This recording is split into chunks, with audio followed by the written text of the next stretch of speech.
Well, good morning, everyone. And I want to thank NAWIC. So, on behalf of OSHA's Directorate of Construction, we would like to thank you for inviting us to participate in today's webinar. NAWIC is a long-time National Alliance participant, and the first alliance was signed back in August of 2023. We renewed it in December of 2017, and in 2023, we promoted NAWIC to ambassador status. NAWIC has been a key ally in helping OSHA understand the conditions that women in the construction industry are facing every day. And on another note, today is Leap Day. So thank you for spending 60 minutes of your 1044 minutes, 440 minutes of the day about safety. All right. Just a disclaimer. This is a DOL OSHA presentation for instructional and educational non-commercial purposes. Let's take a brief look at the agenda. Today, I'm going to highlight some of the priorities of the Assistant Secretary. I will introduce you to the Directorate of Construction. Then I'll share some data and from our OSHA information system and the Bureau of Labor Statistics. I will also share some current information on DOC projects and regulatory activities, as well as some information on Fall's National Emphasis Program. I'll talk about what's going on with trenching and excavation. I have some exciting news to share with you about head protection. And then we'll end with some information on suicide prevention and workplace mental health. In addition, I have a lot of information to share with you, and I believe we have a very diverse group of attendees in the webinar. So it's a lot, and I understand that you're getting a contact points today. So this will be good information. It's be beneficial to every one of you. So let's leap into it. All right. Hope you got that one. All right. So here are the priorities of the Assistant Secretary. They're very important to us, and I wanted to begin the presentation by highlighting these 4 priorities and why they are important and should be important to you. I'll talk more about each of them on the following slides. Safety as a core value. What exactly is that, and why is it OSHA's mission? Well, our mission at OSHA is to see safety and health as a core value in every workplace in America. Safety is the fundamental right that every worker is entitled to, regardless of their race, gender, age, nationality, immigration status, or the language they speak. All workers deserve to have their voices heard and to be able to participate in the processes that keep them safe on the job. Safety as a core value is more than rules or procedures. It should influence the decision and actions taken, and everyone at all levels should hold themselves accountable to uphold safety standards regardless of pressures and deadlines. OSHA encourages employers to go beyond compliance and talk to their workers and incentivize positive and proactive behavior to build a process of continuing improvement. Equity is very important to us, as OSHA is committed to equity, and we are embedding equity in everything we do.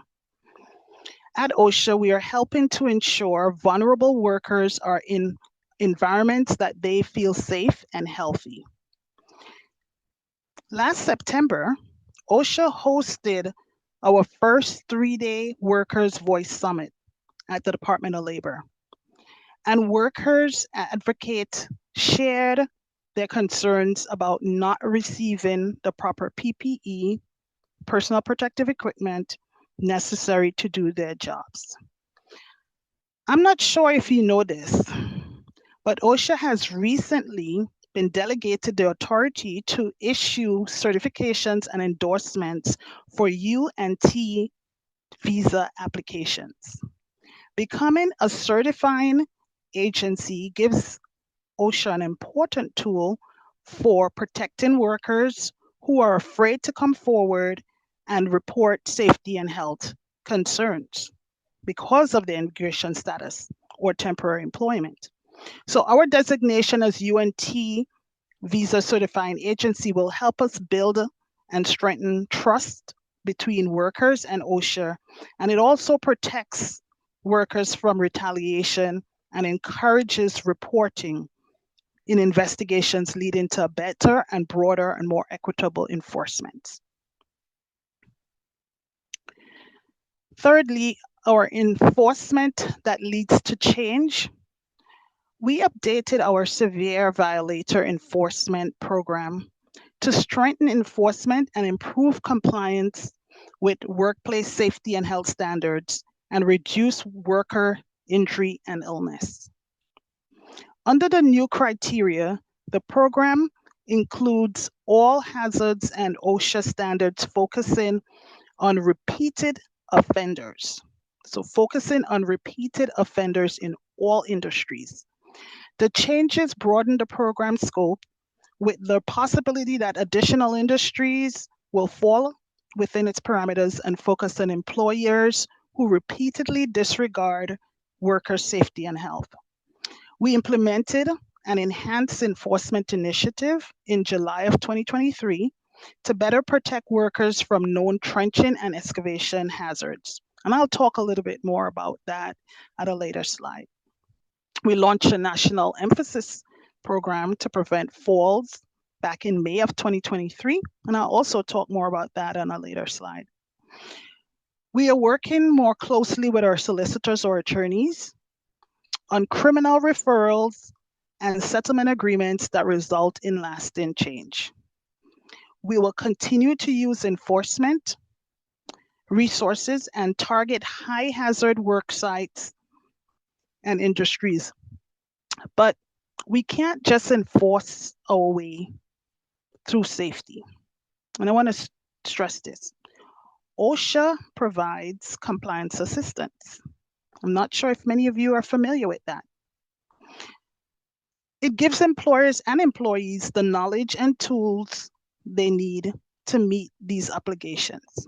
So here's my suggestion. Get to know your local area and regional offices. They provide compliance assistance for free. Yep, you heard me right, free. All right. Very important and dear to us is workplace suicide. Mental health, workplace stress, and suicide have been real work-related implications. Suicide is among the leading cause of death among workers in the US, adult workers. Worker safety and health should be holistic, and more must be done to protect the mental health of all workers. I have a few slides on this dedicated specifically to suicide, workplace stress, and mental health later on in the presentation.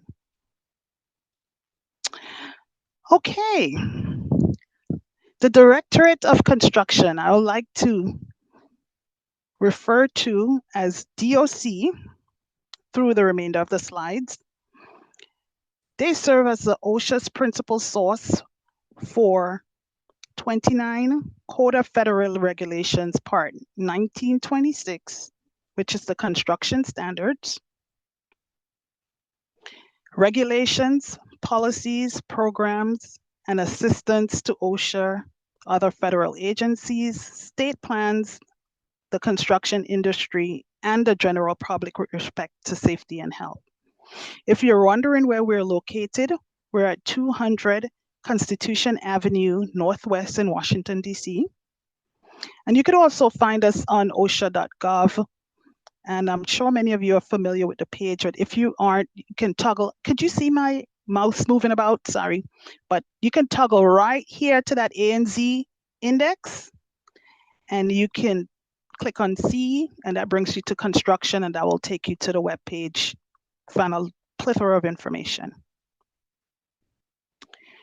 I'd like to introduce you to our OSHA DOC leadership staff and their respective offices.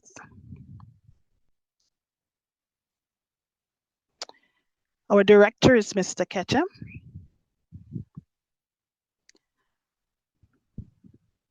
Our deputy director is Mr. Irvin.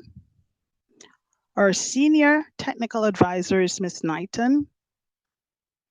Our director for the Office of Construction Services is Ms. Gilmore.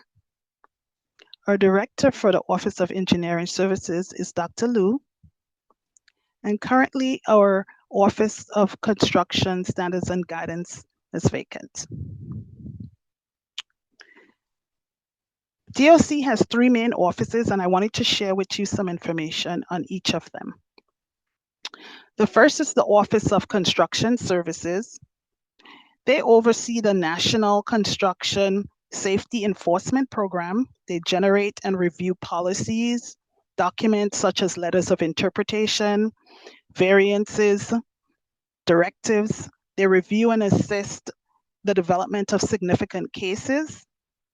They coordinate the Advisory Committee on Construction Safety and Health, work with construction stakeholders, and identify and increase awareness of best practices in construction, as well as providing compliance assistance to construction stakeholders. They develop targeting strategies for enforcement programs. They provide outreach and training to construction industry. They provide enforcement advice as well to the OSHA staff field. The Office of Engineering Services, they conduct structural engineering analysis for OSHA investigations. These investigations of construction fatalities or catastrophes or incidents and other construction inspection activities. They also participate, in OSHA structural response team of national significance. So incidents of national significance, they would also conduct some inspections and investigations there. They assist with the Office of Construction Services as well in identifying violations of OSHA and industry standards and abatement methods in structural collapse cases. And they present papers and make presentations to industry conferences and national associations on lessons learned from structural collapses. The Office of Construction Standards and Guidance, we promulgate construction safety standards. We issue interpretive guidance through directives and interpretation letters. We identify and prioritize construction hazards and trends and provide DOC level analysis for enforcement actions. Okay, who or what is DOCWIC? I'm sure you've been wondering that with the topic that we had for today. So if you haven't heard already, DOC has re-engaged the Women in Construction efforts and formed an internal working group, a Women in Construction working group. Let me be the first to introduce you to the Directorate of Construction Women in Construction working group, better known as DOCWIC. Our objectives are to identify concerns and unique challenges women encounter in the construction industry that may affect their safety and health. to establish a Women in Construction network within the Directorate of Construction and increase women's awareness and access with safety and health issues, regulatory guidance, and other relevant resources. To develop partnerships and alliances with establishments that advocate for equality, diversity, and inclusivity. DOCWIC has 3 subgroups within the working group, and we are working on areas such as events and outreach, resources and advocacy, as well as product development. Let me introduce you to each of the DOCWIC team members. Each have varying backgrounds and areas of expertise within the construction industry and safety and health industry. So let me introduce the team to you. First, we have Ms. Jameson. She's a management analyst in the director's office. And by the way, each of the individuals on our team are from all of the offices within DOC. We have Mr. Herrera. He is a safety and health specialist in the Office of Construction Services. We have Ms. Patel. She is a professional engineer and civil engineer in the Office of Engineering Services. We have Ms. Oliver. She is a safety and health specialist in the Office of Construction Services. We have Mr. Cavajabalino. He is a safety and health specialist in the Office of Construction Standards and Guidance. We have Ms. Gaines. She's a safety and health specialist specializing in industrial hygiene in the Office of Construction Standards and, Construction Services. We have Mr. Preston. He's a technical writer and editor in the Office of Construction Standards and Guidance. We have Ms. Patterson. She's camera shy. She's a technical writer and editor also in the Office of Construction Standards and Guidance. And then we have yours truly. I'm also a safety and health specialist in the Office of Construction Standards and Guidance. Laverne, on behalf of NAWIC, we thank you so much. It's so exciting to see. So we applaud you. Thank you. Thank you so much for that. We appreciate that. We envision a work environment that is accountable for safety, health, and protection of women in construction, who support and promote inclusivity, equality, while demonstrating respect, dignity, and professionalism. Our vision aligns with the priorities of the Assistant Secretary and incorporates a holistic approach to safety and health and equity in the workplace. So please reach out to us if you are aware of other women in construction groups who would like to network with DOCWIC. These are some of the things that we've recently done. We've recently updated our Women in Construction webpage, and our updates will be occurring in phases. So I'm not sure the last time you took a look at our webpage, but you'll see quite a bit of changes. So continue to visit the webpage. You'll see the updates and you'll be able to get valuable information. We would appreciate your feedback on how we can make this resource more valuable to you. Currently, we have shared information about our recently published rule on PPE called PPE Fit and posted other relevant resources. You can locate the web page from OSHA's main page using the A to Z index right here, and I keep referring to it. It is so helpful on OSHA.gov. And when you toggle there, you select C for construction. When you get to the construction industry page, you can scroll to the bottom and you'll see an icon that says Women in Construction. That's the long way. But you can also go to https I should say two of the slashes, www.osha.gov/woman-in- construction. Okay. All right, so let's get into some data. What does OSHA look for? What is OSHA about? Yes, we are an enforcement agency and we pay attention to the top 10 violations. And here I'm sharing with you, this is good information and data for all of you. Here are top 10 violations in construction. This is a fiscal year 23 data, and falls continue to dominate the inspection data at the top. And I'll talk about that again and why we have that fall emphasis program. It continues to dominate the list as far as the total violations, serious violation, and willful and repeat. I took a look back at our fiscal year 2022 data, and the only difference, fall still remaining at the top, excavations requirements jumped above where it was. It was low on the list and now it's higher. Keep that in mind because I'm going to talk about excavation and trenching.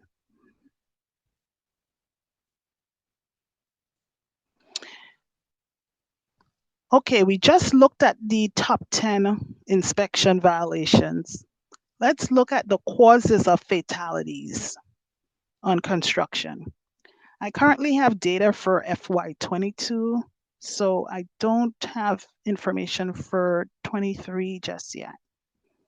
So we're focusing on this number 1,069. Falls continue to be the leader of construction fatalities, followed by struck by, electrocutions, caught in between, which includes trenching and excavation.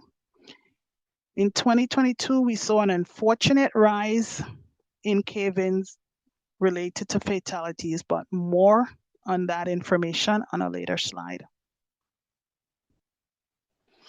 A further breakdown on the fatal falls, trip slips show the top 10, I should say the top 3 occupations I want you to pay attention to. So let's look at these numbers. What are the top 3 occupations? 119 laborers. Then we have roofers. Then we have the carpenters. So looking at this, it appears that most of them are working from heights. Okay, let's take a further look at fatalities that result from objects, contact with objects or equipment. And the top 3 or 4 are struck, caught, or crushed in collapsing structure. Right here, you see 54. Struck by rolling objects or equipment or other than powered vehicles, 44. Trenching and excavation again in caves in, 40. And then we have again struck by powered equipment. So we're going to talk also about struck bys. Okay, fatalities because of electrical incidents. Here we have direct exposure to electricity and indirect. Direct exposure, we have a little bit more details, and it's a higher number.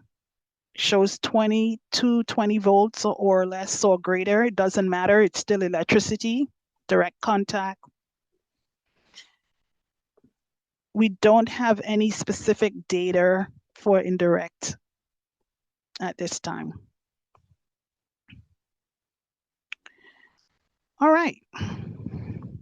Please note, we're going to talk a little bit about these construction regulatory activities, but I want you to note this. When it comes to rulemaking, prioritization changes, and that affects the timing, as it says here clearly, of rulemaking activities and outcomes.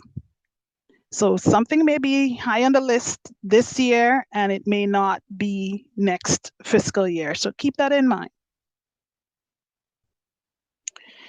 Here are our current construction regulatory activities.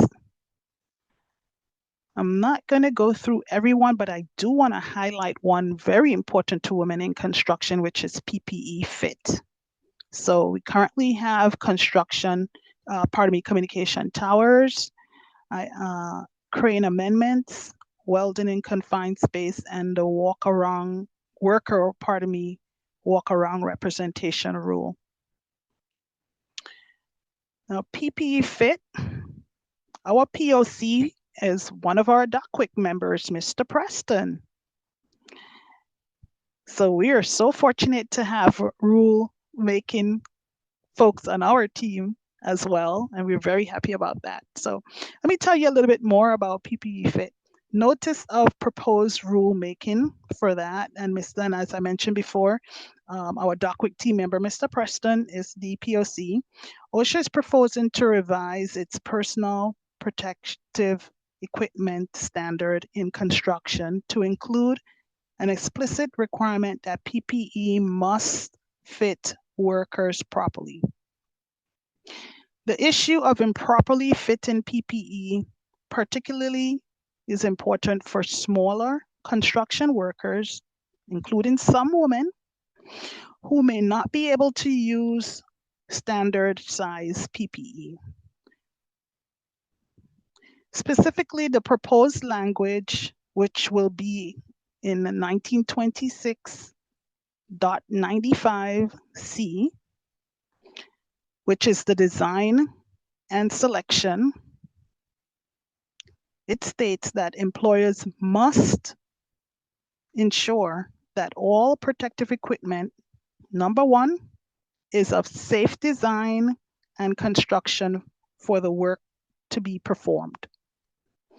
Number two, is selected to ensure it properly fits each affected employee.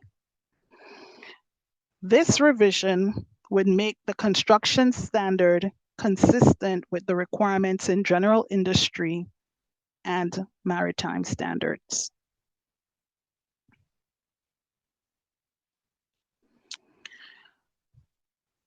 Okay, let's look at some of the internal projects we are working on in DOC.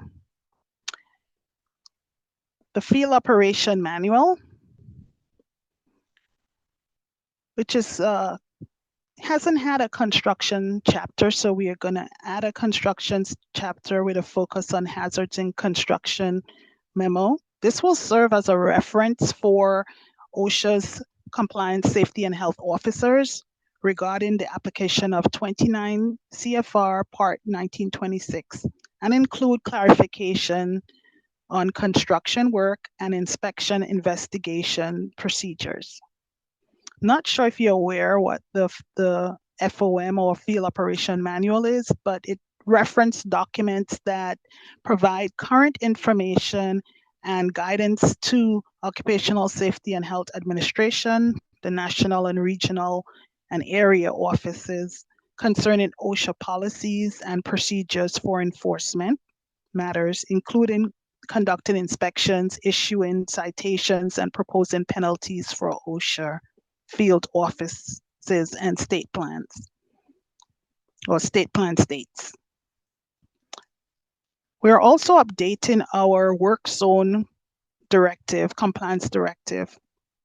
We'll be updating this directive to provide general compliance enforcement, I should say, policies and guidance to assist the OSHA personnel in safely inspecting work sites where employees are engaged in construction work near roadways or highways, what we refer to as work zones, and ensure consistent enforcement of OSHA requirements. We're also updating our confined spaces directive, and this is a joint compliance directive with general industry and construction.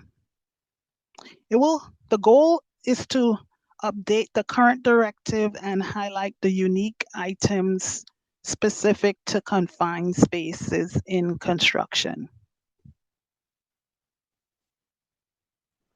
All right. We talked about falls for a while and the importance of this national emphasis program. So since fall is one of the top causes of death in the workplace, a national emphasis program to prevent falls was launched back in May of 2023. This NEP will cover all industries covered by the Act. So not just construction, all industries. It establishes guidance for locating and inspecting fall hazards, and it allows the compliance officer to open an inspection whenever they observe someone working unsafely at heights. This is a holistic approach to targeting and limiting fall hazards in a systematic approach to combined enforcement, compliance assistance, and all of the OSHA tools we're putting out here in order to work with reducing falls. Trenching. Spoke a lot about trench and excavation and those numbers as well. So in 2022, OSHA issued a press release due to an alarming increase in trench fatalities. Since then, DOC's ability to sustain the national public campaign, outreach efforts, and enforcement inspection related to trenching and excavation after the discontinuation of the agency's priority goal contributed to a 1-year reduction of fatality accidents from 39 fatalities in fiscal year 22 to 15 fatalities in fiscal year 2023. As of 2024, I'm sad to say that we have 4 fatalities, still too many. DOC began implementing a long plan to culminate the efforts and a 4-phase strategy. And we created and implemented and refined a plan which includes reviewing current emphasis programs, updating enforcement directives, media coverage, outreach, coordinating regional stand-down days. We've also coordinated formal training for our OSHA family, focused on hazard identification and citation issuance, in addition to monitoring and reporting enforcement activities and fatality rates on a monthly basis. We're doing everything we can.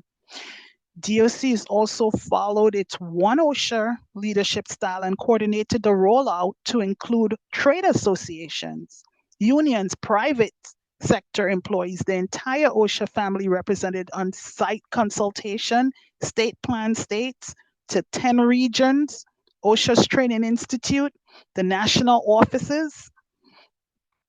We're doing everything we can to bring awareness to this initiative. So last June, OSHA established a 2-year agreement partnership for Safe Trenching and Excavation Operations Alliance. And this unites NACSA, who is the North American Excavation Shoring Association, NUCA, the National Utility Contractors Association, AGC, Associated General Contractors, CGA, Common Ground Alliance, AEM, Association of Equipment Manufacturers, LAUNA, the Laborers International Union of North America, the International Union of Operating Engineers, and OSHA in addressing the industry's most hazardous work.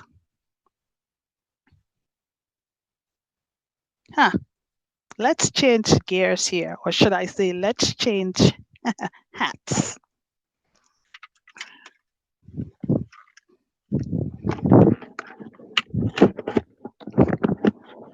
Yes, I know you're wondering what's going on.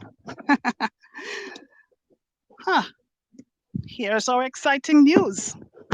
Hope you can hear me. Sorry for the noise. We can hear you. This is great news. OSHA is now transitioning to safety helmets. We have adopted it for our employees based on research showing protection from traumatic brain injuries. Some additional information on hard hats versus safety. Hard hats protect or minimize head injury from falling objects, whereas safety helmets, all sides, they protect us from all sides, absorbing and dissipating the impact, and is designed for fall protection. Safety helmets also comply with the European standards EN 12492, and it's a Type 2 safety helmet that complies with ANSI's Z89.1 2015, which is for top impact and top penetration, plus additional side and rear and front impact. Hard hats have a 5-year shelf life. Safety helmets have a 10-year shelf life. Hard hats have a shorter year warranty, I think a 1-year warranty. Safety hats have a longer warranty, like 3 to 5 years. This is internal to our OSHA employees. Let me repeat that. This is internal to our OSHA safety and health employees. OSHA is leading by example with the use of advanced technology that protects our staff and demonstrates our commitment to safety and health of our workers, as we are safety and health leaders. This demonstrates also safety as a core value in our administration. Looking at workers' compensation cost per body part, head and central nervous system claims average over $93,000 per claim filed just in 2019 and 2020. Head injuries account for 5.8% of non-fatal injuries involving days away from home. These are just a few statistics. All right, more information to share with you. Let me take this off in case it's giving a little bit too much noise on the line, feedback. Laverne, we're following your example. Here's ours. Excellent, excellent, excellent. Let me share some dates with you. We have some upcoming events. National Stand Down Day to Prevent Struck by Incidents. It's coming up in April. It's going to be the 15th through the 19th. Also, National Safety Stand Down to Prevent Falls, very important. It's coming up in May 6th through 10. Trench Safety Stand Down is going to be in June 17th through the 23rd. And in August, we have Safe and Sound Week. That date is coming up. And what small here on my slide, but should be large too, it's Suicide Prevention Campaign, which is also in September.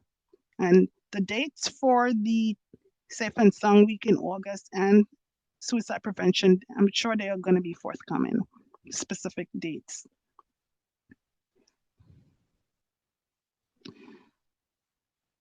I also want to share with you, I'm not sure if you know this, but we have an infrastructure safety and health webpage.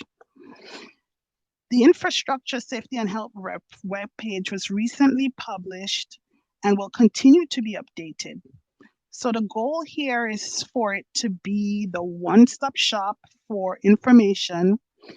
It addresses the Focus 4 hazards by linking standards, directives, letters of interpretations that apply to each, along with other links for compliance resources, not only from OSHA, but other government agencies and other external partners.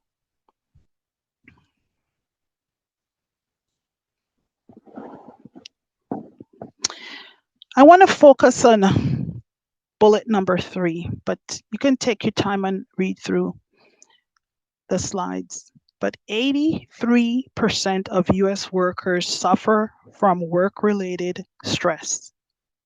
And 54% of workers report that work stress affects their home life. Safety might be compromised if workers are distracted when operating equipment, working at heights, or other situations when focusing on a task that is crucial. So our workplace stress page is available for additional resources and guidance and training and valuable resources, I would say, on mental health. It's very important that we pay attention to workplace stress and mental health and suicide. So suicide is the 10th leading cause of deaths in the United States, and it's getting worse. Construction has the second highest rate of suicides among all occupations, 4 times higher than the general population. This is a problem. September is designated for suicide prevention stand down. And specifically, September 10th this year, 2024, is World Suicide Prevention Day. OSHA has created a website for free and confidential resources to help employers and workers identify warning signs and know who and how to call for help. The last thing anyone wants to have is to ask themselves after the fact, what could I have done? How can I have helped them?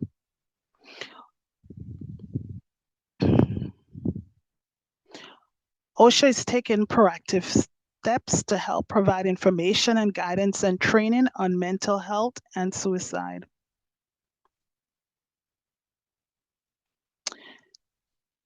We recently developed a fact sheet. It's designed to equip workplaces with vital information and resources to address mental health concerns. This fact sheet serves as an important tool to employers and employees alike. The news resources was developed in collaborative effort with our Directorate of Technical Support and Emergency Management Office, as well as the Office of Medicine and Nursing, the Directorate of Construction, and the Office of Communication. In support of our commitment to fostering safe and healthy workplace, the fact sheet will be incorporated in the introduction to OSHA's module for the OSHA 10 and 30-hour outreach training.